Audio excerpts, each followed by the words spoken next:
আজি বহুত দিনৰ মূৰত ভিডিঅ' বনালোঁ। ভিডিঅ' বনোৱাই হোৱা নাছিলে। মোৰ আইতা ঢুকালে, এনেকুৱা পৰিস্থিতিত কিনো ভিডিঅ' বনাম। তাৰপিছত আজি দহা হয়, 10 দিন আজি দহা। মা মই দুইজনী তালৈ গ'লোঁ। ৰাস্তাত যাওঁতে ফুলখিনি দেখি মায়ে মোক গালিয়ে দিলে, সিহঁতৰ ঘৰত ল'ৰা নাই, তেওঁ দেখিছা ফুলখিনি ইমান ধুনীয়াকৈ থৈছে। গৈ পাই বাহিৰৰ পৰিৱেশ চবেই এনেকৈ বহি আছে। গৈ পাইছোঁহে সোনকালে, মানুহ বেছিকৈ অহাই নাই। তাৰপিছত এই শান্তি পানী খালোঁ। দেহাই মই দুইজনীয়ে মিলি আকৌ ফুল ছিগিবলৈ গ'লোঁ। ফুল আনিব গ'লোঁ খুৰাহঁতৰ ঘৰৰ পৰা।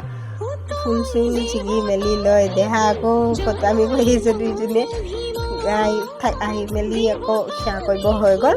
তেনেকৈ সেৱা চেৱা কৰি লৈ বহুত গৰম, ভিতৰত বহি থাকিব নোৱাৰি। তাৰপিছত আৰু বাহিৰলৈ ওলাই আহিলোঁ, দুইজনী এনেই পাগলামি কৰি আছোঁ। তাৰপিছত প্ৰসাদ খালোঁ, খাই মেলি চিৰা দৈ খালোঁ। খাই মেলি ঘৰলৈ গুচি আহিলোঁ। মোৰ মাতটো এইকেইদিন চৰ্দি লাগি আছে, মাতটো বেয়া হৈ আছে। বাৰু আজিলৈ বাই।